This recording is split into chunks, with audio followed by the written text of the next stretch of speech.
So today we're with Martin from GarbageFinds.com. Hey, Martin, what's up? Not much, you?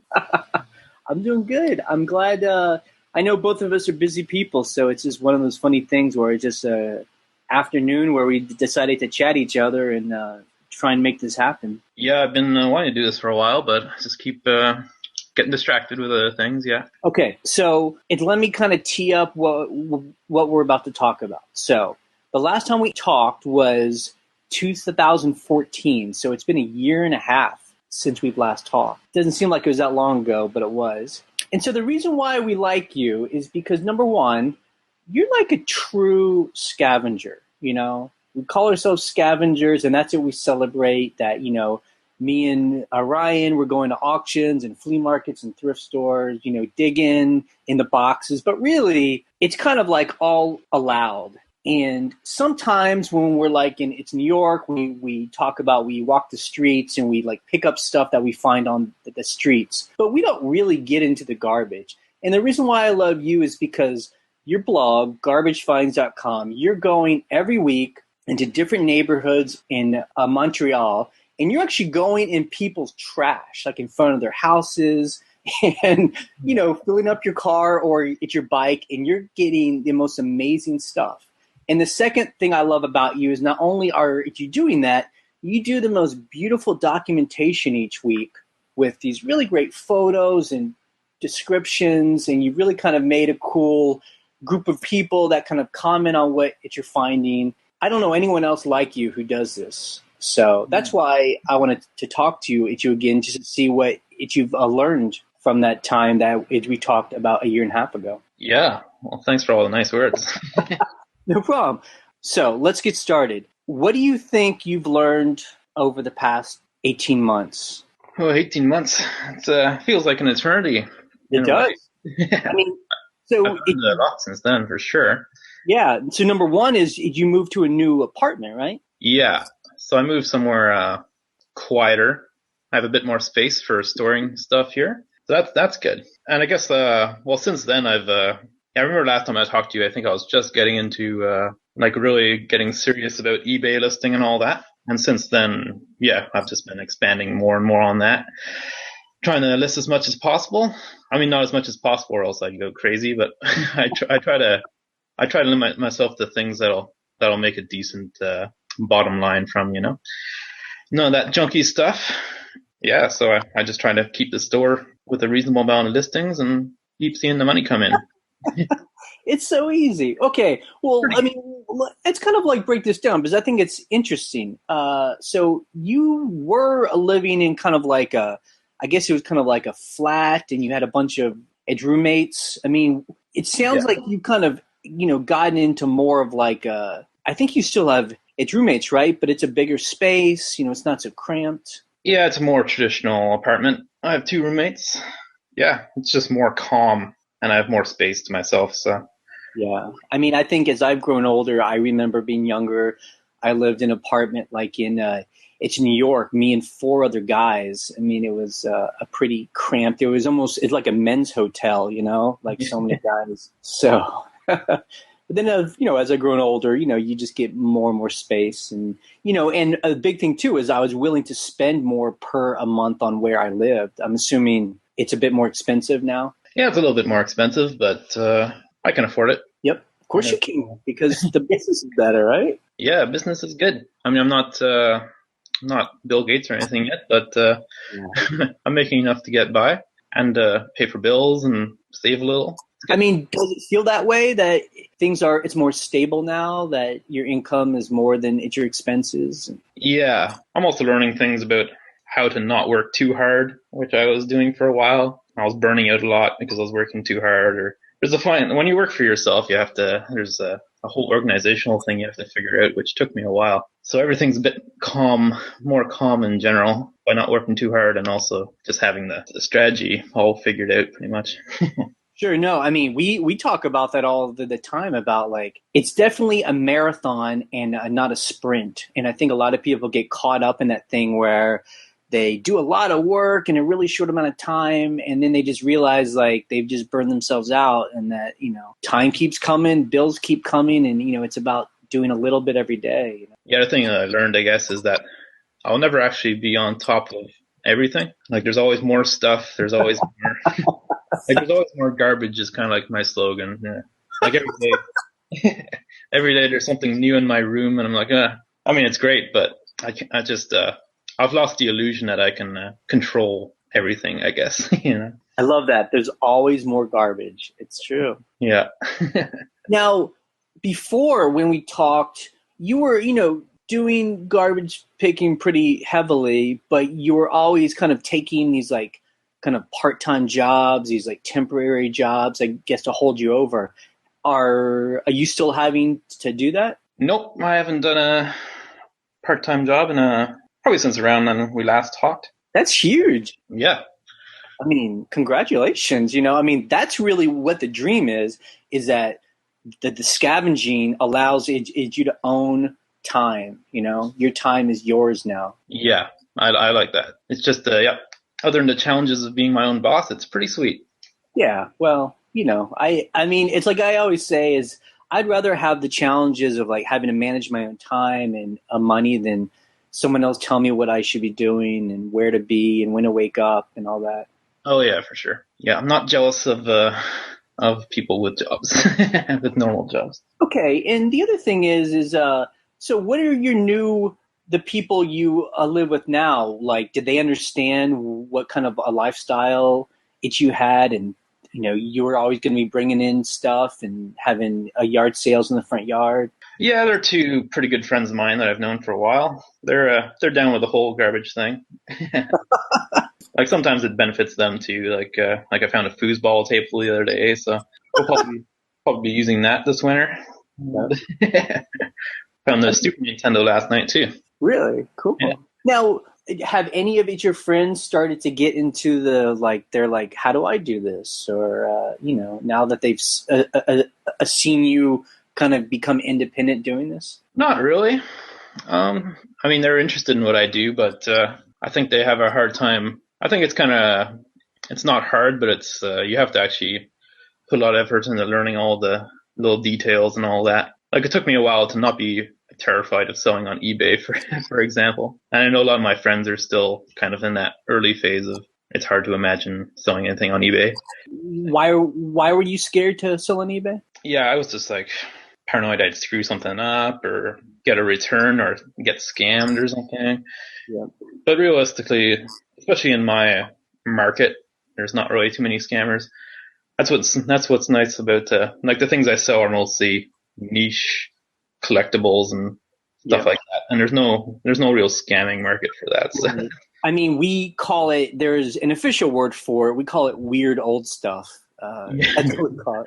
Yeah, and I totally agree. Like, selling this weird old stuff, like it's just normally pretty cool people that just are into like gathering these weird objects, and like it's not about selling iPhones where someone's trying to scam you, Yeah, I think it's a totally different thing when you're selling high-end electronics and stuff, but I never find that stuff, so I don't have to think about it. I mean, it sounds too like you've kind of made that jump in the past 18 months from, I call it the flea market mind, where people are into like, they sell it like flea markets or yard sales where it's just like, no, it's returns and, people just buy it's what they see and, it's very simple. Yeah.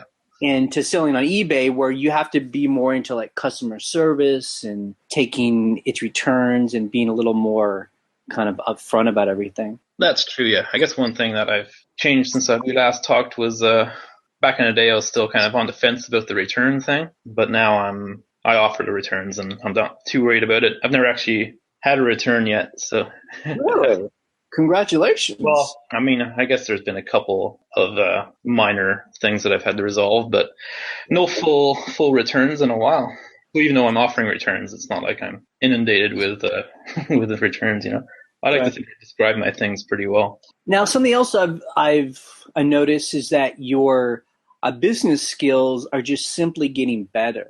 Like, you post your numbers each month or each week, kind of like we do, and I see that you're making about twice as much from a year ago, or maybe even more. Yeah, I think so. Like, I think, I definitely I kind of stole that weekly summary concept from you. Thanks for Hey, steal it. Yeah, it's good. But yeah, I'm definitely like I think when I started that weekly summary is when I really started to get serious about the selling part. Since we've talked, yeah, I've added that thing, and I've definitely been making a lot more. Maybe even twice as much. I mean, I think it's cool too because I think you still sell like locally, like a yard sales. If you sell on eBay, if you sell on Etsy, and you sell on some other, it's like a Craigslist site, like a how do you say it? Kijiji? Kijiji. It's basically like a Canadian Craigslist. I mean, we also have Craigslist, but there's a Canadian. Right. The Yeah. French love it. The French. Kijiji. So, I mean, I think that's cool. So, it's you kind of go from being kind of afraid to sell online to now you're just everywhere, just trying to sell stuff that makes sense. Yeah, pretty much. I've definitely gotten better at seeing value in the last little bit, maximizing return and all that. We talk about it like we're very we aren't trying to build any kind of empire here. We're just trying to make its money so we can just pay our bills and just have our life and not ever have to work for someone again.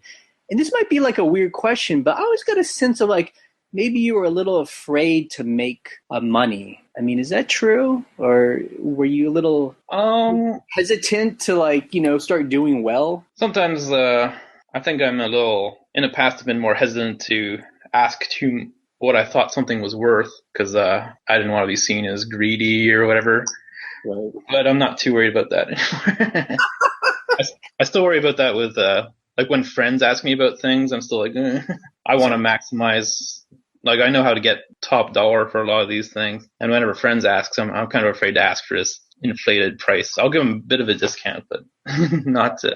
We hate it when our friends ask us to see our store because we would feel bad if we charged them for what we charge people on eBay, But so that's why we try and keep it a little quiet. Yeah, I feel yeah. Well, I mean, I'm glad. I think you should feel good about it. What the things you're finding, and you should get paid for having to go through all the stuff that you have to go through. Yeah, it's a lot of work. Mm-hmm. I mean, it's fun work, but I definitely deserve the. I need basically for my business to make sense. I have to get top dollar for pretty much.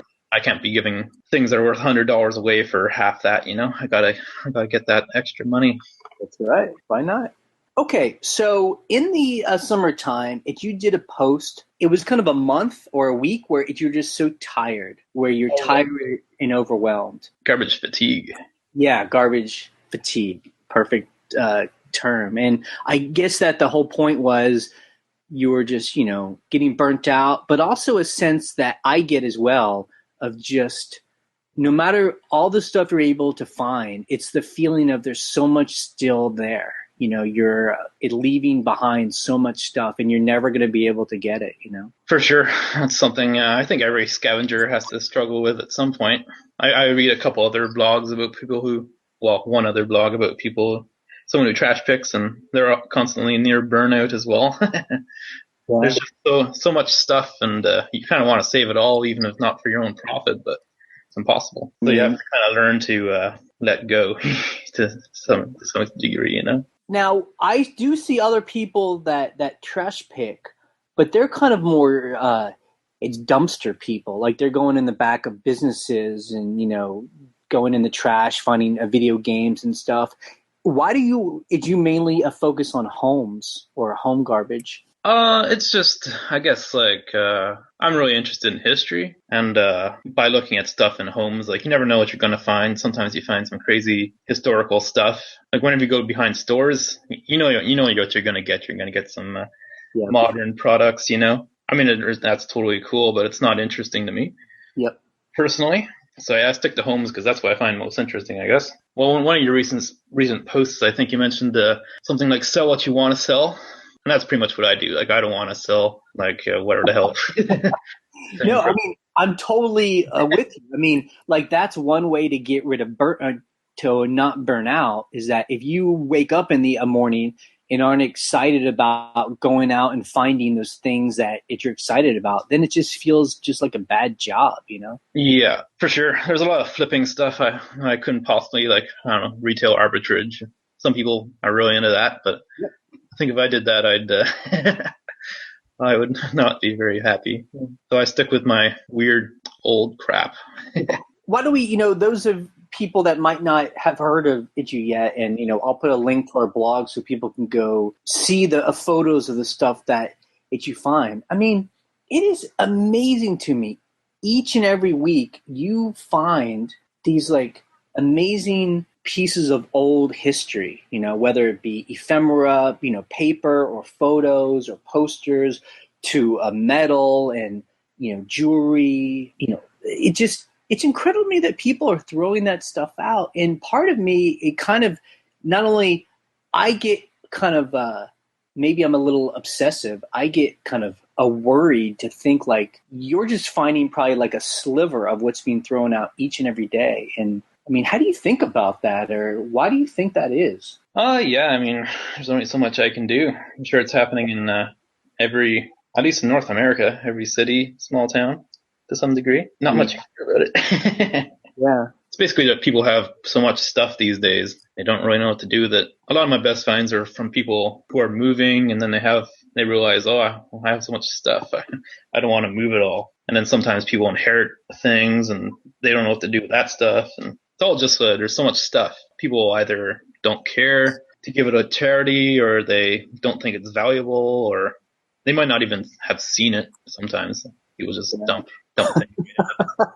Right, like it's boxes that they pull out of the attic and they just like take them down and just put them on the curb. They don't even open them to really figure out what's in there. Yeah. I gotta wonder sometimes what they're thinking whenever they throw this stuff out. I mean, if you're finding a lot of that stuff, like what % of stuff is coming from, like people that are moving versus people who live in the house and it's just like their daily garbage? Most of it is people moving, really, or people who've inherited things and are trying to figure out what to do with them, which often involves throwing them out. Mostly like day-to-day stuff is pretty unexciting. When I drive by them, I'm trying to avoid that everyday detritus or the kind of food scraps and cat litter kind of deal. That's what I hope to avoid. So when you're going out, then do you somehow find out who's moving, or if there was an estate sale or something? I mean, are you knowing where to go, or you're just driving around and seeing who's got the biggest pile of trash in front of their house? Basically just looking for the biggest pile of trash, yeah. I keep my eye out for sale signs in front of houses, which is a good sign, but not necessarily the only one. And I also check like estate sale listings on Kijiji or Craigslist. Like if people are having sales, sometimes they'll throw out stuff before the sale or after the sale. But mostly I just drive around and luck of the draw. Now, when you go out, are you out for 2 or 3 hours, or like 6 to 8 hours? When I go out, yeah, it's usually around 2 to 3 hours. That's about the amount of time it takes for a run. And when you go out for those 2 to 3 hours, how often are you actually finding stuff? Like every single time, like 5 out of 10 times? I mean, is it like, what kind of? That's a good question. Sometimes like I went out last night and didn't find really jack all. Yeah. But other nights, yeah, I find it's really, you never know what you're going to find. For me, like the average, a successful night is where I find maybe $100 worth of stuff. Like that's just the baseline of success. But sometimes, I've had nights where I've found thousands of dollars worth of stuff, which definitely bumps up the average a little bit. Yeah, I mean, I think that's the thing that's kind of amazing to me, is that a lot of stuff that you find are like people are throwing away like sterling silver and like jewelry and items that are actually valuable. Like it'd be difficult for me to understand why someone would look at it and not think it's valuable. Like it automatically looks like a valuable piece of item. Yeah. I assume some people just, they're like, oh, this is old junk or something, and put it to the curb. I don't know. A lot of people think I automatically think old is junk. And I guess that's my theory anyways. I don't know. I do see a lot of times it's photographed like old books and like pamphlets, things that I think are cool, but I often wonder if you're able to sell those. And I guess my question is, what percentage of stuff that you bring home do you realize really isn't worth anything other than it just being kind of cool, but no one would pay for it? there's not much that's like totally worthless. I mean, there's a lot of stuff that's eBay not really worth eBay putting on eBay, you know. Yep. So they might go into yard sales, and then people might buy for 50 cents or something. So it's not like a lot of value, but Right. Goes these, back into the world. Yeah. yeah, I like having these sort of eccentric yard sales, and there's a lot of artists in my part of town, so they come to my yard sale and see all my weird crap, and they like it. Now, do you think you're gaining kind of a reputation of that guy on that street that always has his cool sales? Yeah, I think so. Definitely, a lot of people come to my yard sale say, "Oh, this is the best yard sale I've ever been to." Like I've heard that on several occasions. So yeah, I have a bit of reputation. Do the cops or does your neighborhood, do they have laws against too many yard sales? I haven't had an issue with that for a while. I have a few places that I kind of try to move around a bit so I don't annoy any specific neighbor too much. But but Montreal is a pretty chill city for that kind of thing, I think. Now, are you actually also going to flea markets where you have a booth? I don't know if they have those up there in Montreal, like a. Oh yeah, I mean, Yeah. I don't do it personally. Like, I mean, I'm going to be at an art market in a couple of weeks at my old place, but it's kind of the exception. It's more of an exception than the. Huh. Because it would seem like some of the stuff that you find would be good for one of those outdoor or indoor flea markets, but it's just not. It's worth the time. Yeah, I don't know. Well, I might look into it next year. Yeah. Depends on how much it costs, I guess. And one thing I realized this year was that yard sales are a lot of work still. Woo! By the end of the year, I was pretty sick of doing all these sales. I think we've had one. We tried to do a yard sale a couple of years ago, and the problem for us is just we didn't make anything. I mean, I think at the end of the day, we'd be lucky if we made $100, and on eBay it's so easy to make, or it's much easier to make $100. Yeah, that's true. For me, sometimes I'd make like a couple $100 at a yard sale, which It's not bad. I'm pretty happy to make a couple $100. Plus, it's cash, so. Yeah, it's cash, but it's still a lot of work, like moving everything out and moving it back in, and I have to clean my room and and all that stuff. But I will have, because it's winter now, it's going to be like 6 months till my next yard sale, so lots of time to not enjoy not doing them. Because you're in Montreal and it starts to get cold and it's going to start to snow, how does that affect going out and scavenging? It's a bit more of a challenge. It's Does it stop things totally? no, not really. Like I'd say that summer, like spring and summer, are definitely better. But I found some great stuff last year too. I'm definitely going to keep going out, and I might take it a bit easier in the middle of the months and all that, because that's when it's slowest, anyways. But I'm going to keep going out, and people. Yeah, there's always people moving, always people purging stuff. But yeah, I mean, spring and summer is obviously a little bit the best time for that. Now, there are people in our group who they live in parts of America where, it snows and it will snow heavy. And they make sure in the spring and summer, they buy like crazy and they overbuy. So then they have plenty to deal with and put on eBay during the winter time. Is that part of your strategy? Not really. Like, to me, like, I'm still looking through garbage. So a lot of the stuff I have, isn't really eBay worthy to start. So I have no real issue. Like I have no vast amount of eBay stuff to be listed anymore. So are you keeping up? It's with stuff that's coming in. I mean, are you able to put stuff on eBay and to get rid of it as fast as it's coming in, or is there a big backlog? These days, well, because my organization's gotten a lot better, I'm actually a lot more on top of my listings than I've ever been before, I think. Huh. Like, there's still stuff I have, like, I'm looking at things right now I want to get listed, but not anywhere near the amount that I had even a few months ago. That's good. Yeah, I mean, I'm kind of, like, I used to spend a lot more time on the blog, and I still spend maybe 10 to 15 hours a week doing blogging and all that, but I've cut that down by at least half, I think, just by changing the way I write and organize my posts. So I've gained about 10 to 15 hours. That's incredible. Yeah, I think a lot of people don't realize how much time it takes to make a media and blog. I mean, it takes a significant amount of time, Yeah, for sure. it's totally like the blog is a non-profit thing for me, which I'm not sure people will realize. Yeah. But I enjoy doing it, and I hope maybe one day to try to make a book about it or something like that. Yep. Who knows? Maybe I'll make some money off that. Yep.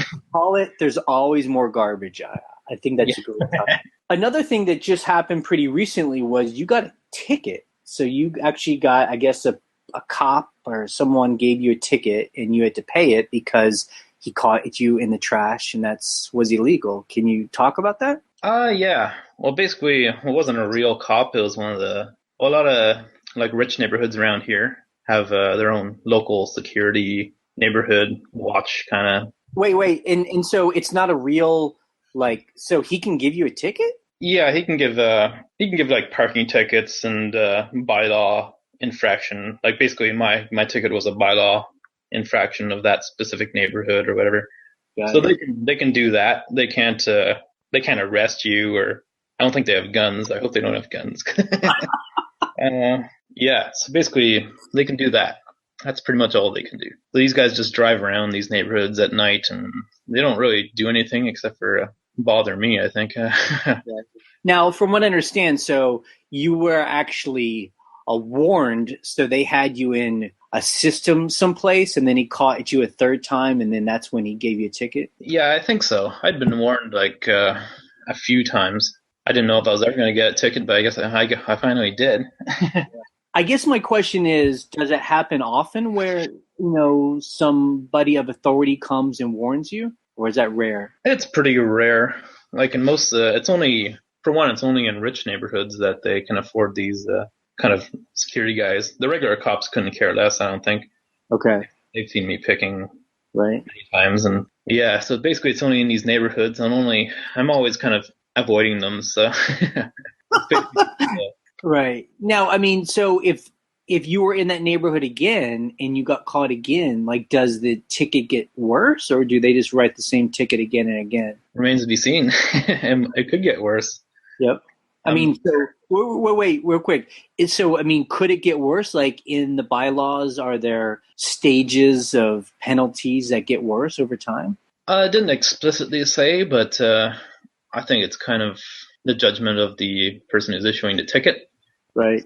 The ticket can go higher. I'm not exactly sure how high, but it's a little bit scary, yeah. Yeah, I mean, it seems like that's the only, when I hear people talk about wanting to go and dumpster dive, that's always the big thing that they're afraid of is getting caught by the cops and not knowing what would happen. And, I think for the most part, they just say, get out of here. But, yeah, that's pretty much, I mean, that's what happened to me with the first several times I've met these guys. It's just, so I think even if it's your first time, you're going to get a warning, I'm sure, 99% chance. It's just if you get caught again and again, like I did, right, you're going to get a fine probably. And then also it's you mentioned every so often of someone coming out of the house and coming down and talking to you, and sometimes they're find out what you're doing, and then they're like, oh, it's more stuff I have, or sometimes they're like, get out of here, I don't want you in my trash. Yeah, the reaction is mixed. A lot of people just ignore me too. I mean, so it's when you're out in front of these houses and there's a big pile of trash, how long does it take you to go through and process it? Half an hour? It depends how good the trash is. Right. Sometimes I'm just, sometimes I'll kick a couple of bags and I'm just like, oh, this is crap. And I'll be there for 5 seconds or something. Other times, 5 minutes. If it's really good, I've been at places for 3 or 4 hours. Really? Now, okay. So here's my question. So if you find a big pile of bags, why not just grab the whole bags and just take them home? Just take all the trash and instead of just hanging out there going through things. Sometimes I do that, but oftentimes there'll be stuff mixed in with in the bag that's not all desirable, and I just I have a small car, so if I started throwing every potentially interesting bag in there, it just I'd be full pretty fast. So I have to do some amount of sorting. I think we need to start a fund to buy a truck. It's for you, big flat, open bed truck, so you can load it up, Yeah, or a minivan or something.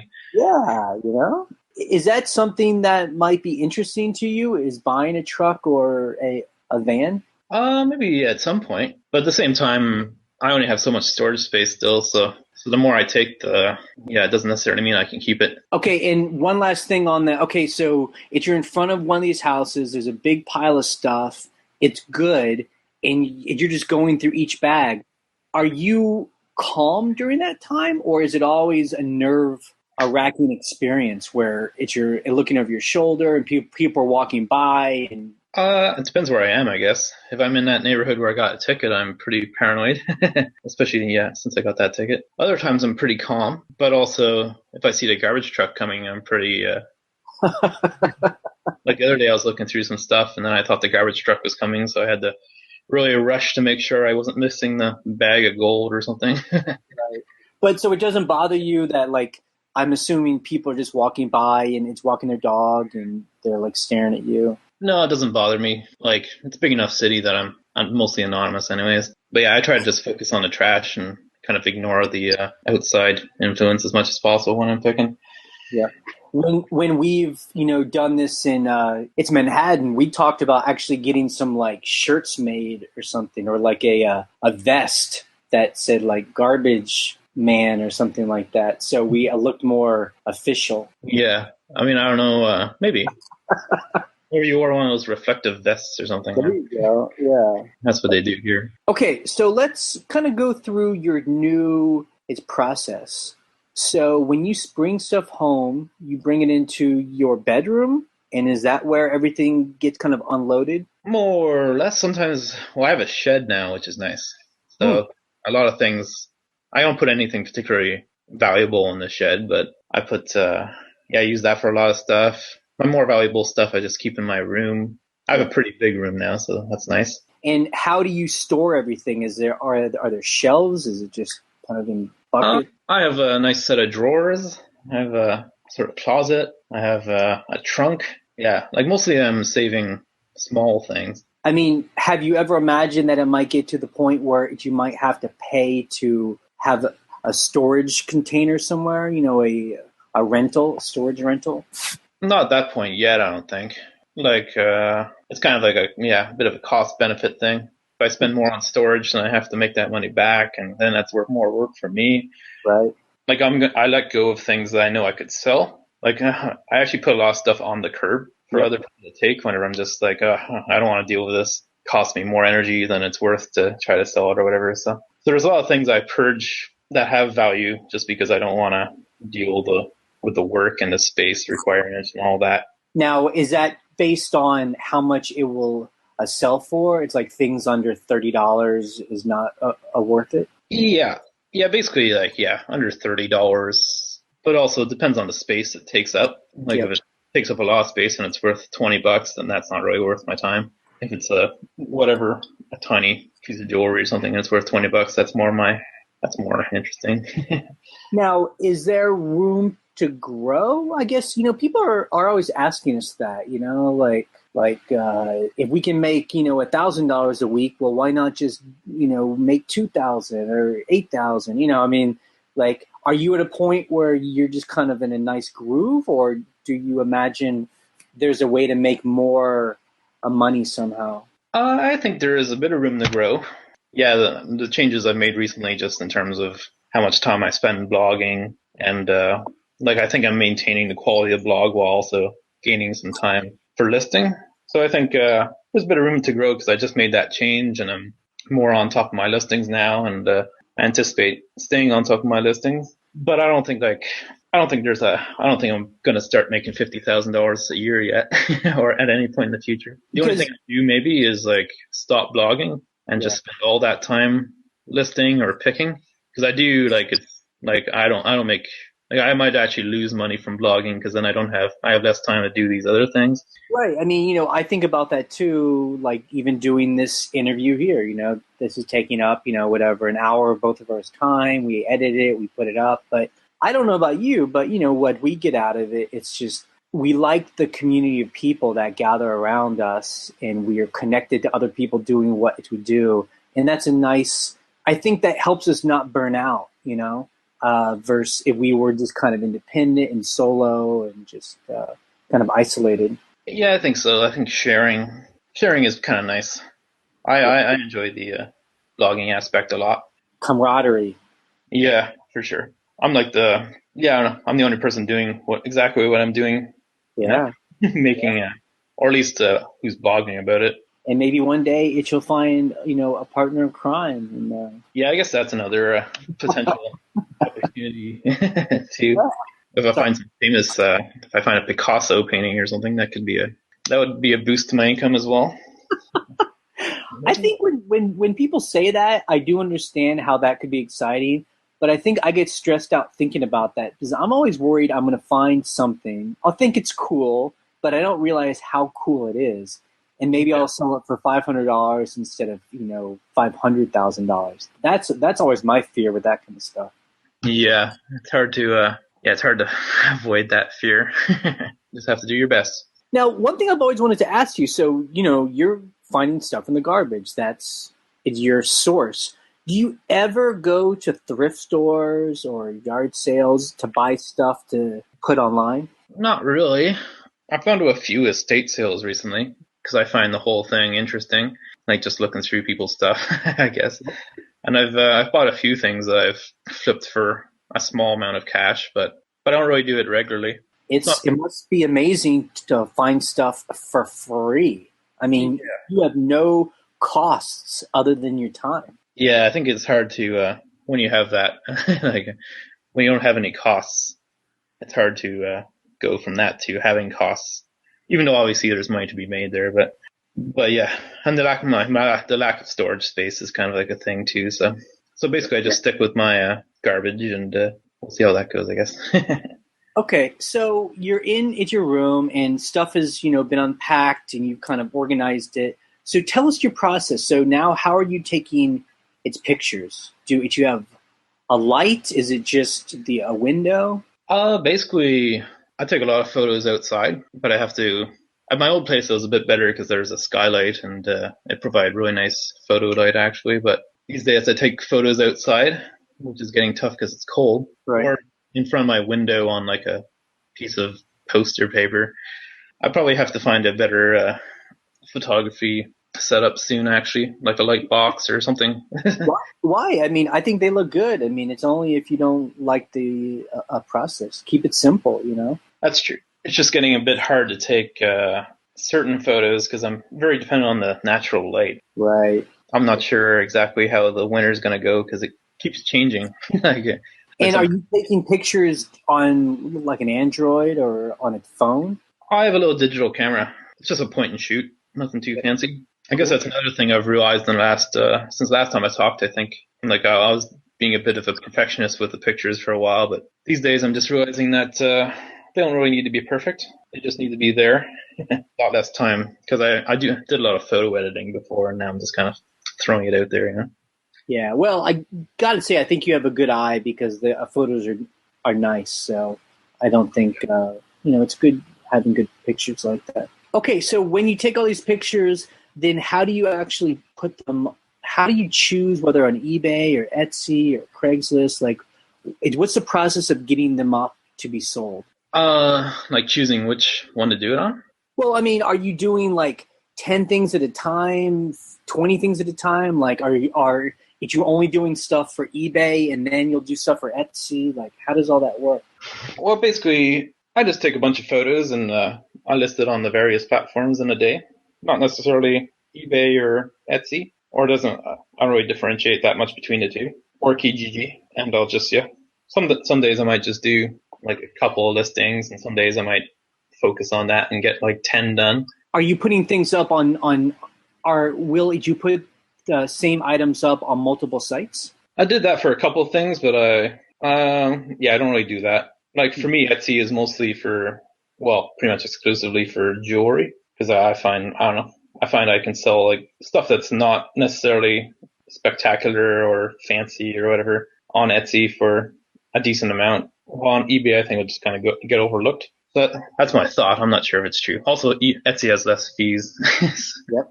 That's something. And eBay is pretty much everything else except stuff I sell locally is more like large the larger items. Like I sold a wood chandelier on Kijiji recently for $100 that would probably cost a ton to ship. So it saves me the effort of shipping and So I think that's the other thing, for us, our strategy is we're willing to hold on to items until they sell. Like we don't stress about it. We have plenty of storage. How quickly do things get sold in your stores? it depends. Like on eBay, I guess my goal is depends on the item. Like sometimes I really try to get a crazy price for something, and I'm totally down to have it sit around for a while. Sometimes I mostly just want the item gone, but even then, I don't really compromise too much on the price. Right. So, okay. So, I mean, how long before did you start to kind of feel weird about it? Like a month? I mean, like how long are you willing to hold on to items? Oh, longer than that. Definitely, like once things get to, like there's a few things I'm eating in my eBay store that have been there for like over a year, and I'm definitely sick of those things. Yeah, I'd say like after maybe 6 months or something, I'm just kind of like, yeah. Except for jewelry, I don't mind jewelry because it doesn't take up any space at all. So, are you putting everything up on Buy It Now, or are you doing auctions, or how do you adjust prices? I'm pretty much exclusively use the Buy It Now. Once in a while, I'll throw an auction in there for whatever reason, but definitely find, whenever things have like a very niche market, I think the auction is just silly. Well, it's often the case I'll look up like complete listings on eBay and someone sold something like my thing for whatever $30, and then I'm like, okay, I'm gonna sell it for 100, and then I do. Yeah.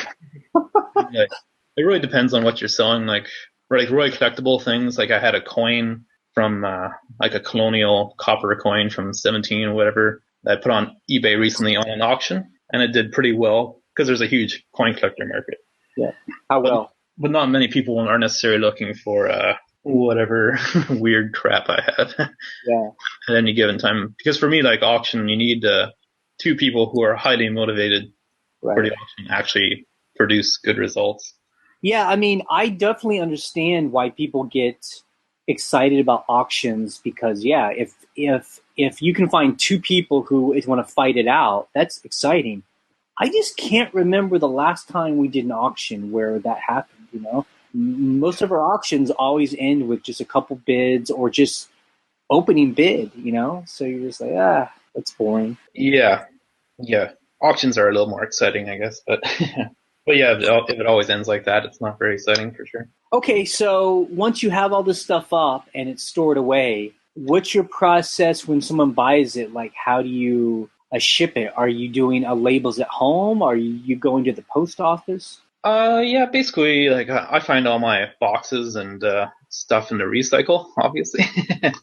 A local bookstore throws out bubble wrap and stuff all the time, so I don't pay anything for all that, which is nice. When something ships out, I just put in the box, write I'm pretty old school. I actually write the label on it. I don't print anything off, and then I walk to the post office, which is about a 5-minute walk away, and do the business.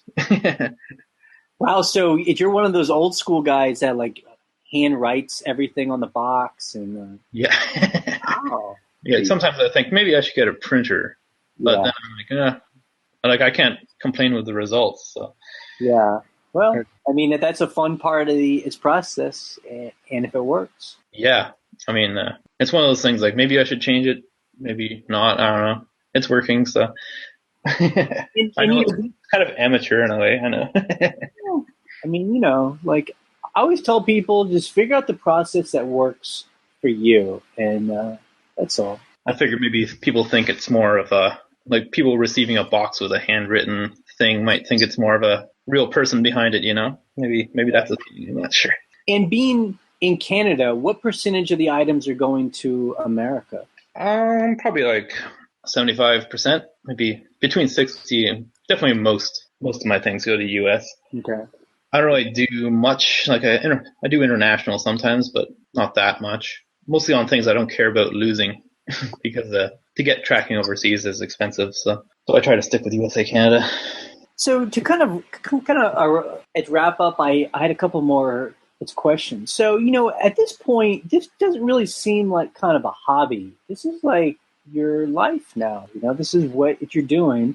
I mean, does this seem like something you're going to continue on for its foreseeable future? Yeah, no, I have no idea. I mean, I think I'm always going to be a trash picker. Yep. You can't really, it's hard to stop seeing these things. Yeah. But whether or not I do it into my 40s or something, who the hell knows? I have no idea.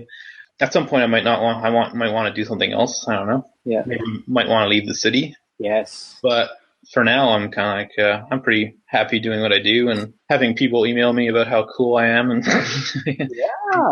that on a regular basis. I'm happy with that. And it's your parents, I mean, are they accepting of the fact that this is kind of where you're at? Yeah, I think maybe there was some stress about it at first, but but at this point, I think they see making money and doing all right, so Yeah, I mean, it could be worse. Media attention and whatever. So look, I got to say, I really want to thank you for talking to me again. It's always fun to connect with other people who have just kind of made a choice that scavenging is going to be something they're going to do full time, and I find it kind of not a common thing. So it's always good to kind of hear how people evolve as they go through its process. Yeah, cool. It's nice to do this interview too. Yeah. Enjoyed it. All right, Martin, we'll talk in probably in another 18 months. How's that sound? Sounds good. Cool. All right, I'll talk to you later. Have a good day. Yeah, you too. All right, Martin. See ya. All right, bye.